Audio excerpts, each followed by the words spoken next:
हमलावर कितने थे, उनके क्या मकासद थे? इमरान खान कातिलाना हमले पर आज तफसीली बात करेंगे। न्यूज़ कॉन्फ्रेंस के निकात सामने आ गए। चेयरमैन पाकिस्तान तहरीक इंसाफ का खिताब 4:15 बजे होगा। दौरानिया 30 से 45 मिनट होगा। इमरान खान JIT की तफसीली रिपोर्ट अवाम के सामने रखेंगे।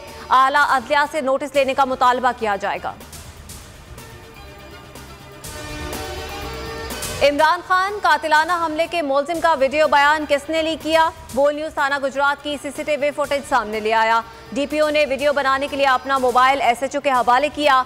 SHO ने मुलजिम नवीद के इकबाली बयान की वीडियो बनाई। वीडियो 5:20 पर बनाई जा रही है। पुलिस वीडियो लीक के मामले से लाइल।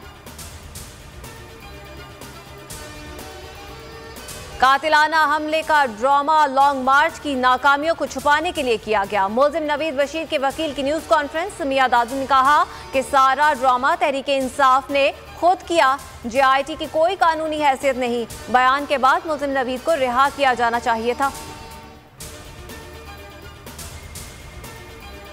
मुल्क आम इंतखाबात की तरफ बढ़ रहा है। कारकुन इलेक्शन कमीशन की इलेक्शन कैंपेन की तैयारी करें। फवाद चौधरी का ट्वीट लिखा, टेक्नोक्रेट हुकूमत जैसी साजिशें नाकामी से दो चार होंगी। इमरान खान मुस्तहकम हुकूमत बनाएंगे। हुकूमत के आखिरी हफ्ते शुरू हो गए। कराची में बल्दियाती इलेक्शन में ताखीर। जमात इस्लामी का आज 4 बजे वजीर आला हाउस के बाहर धरने का ऐलान।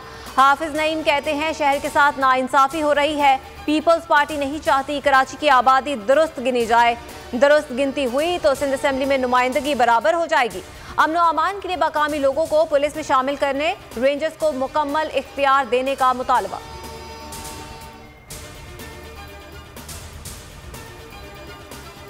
सिक्योरिटी सिस्टम को मजीद बेहतर करना है। किसी सूरत दहशतगर्दी बर्दाश्त नहीं करेंगे। वजीर आला सिंध की जेर सदारत एपिक्स कमेटी का इजलास। कहा कमेटी का इजलास हर 15 रोज में करेंगे। मुनशियात का कारोबार नाकाबिले बर्दाश्त है।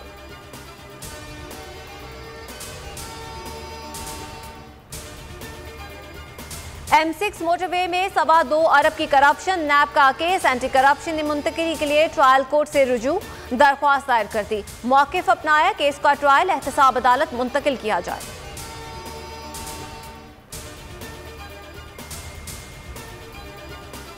बल्दियाती इंतखाबात का दूसरा मरहला फिर मुलतवी होने का खदशा। जिला दादू में मुख्तलिफ मसाइल सामने आने लगे। डिप्टी कमिश्नर ने कहा दादू के मुख्तलिफ तालुकों में सैलाब का पानी मौजूद है।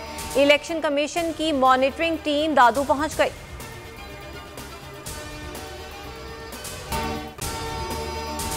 अगर आपको ये वीडियो पसंद आए तो लाइक पर क्लिक करें।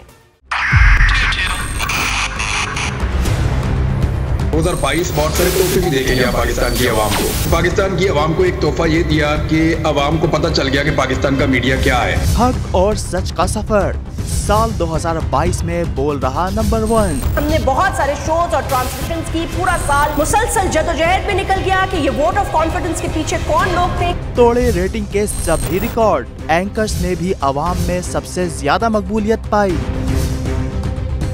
और सोशल मीडिया पर भी बोल रहा सब पर भारी। सब्सक्राइब करें और बेल दबाएं ताकि कोई खबर रह न जाए।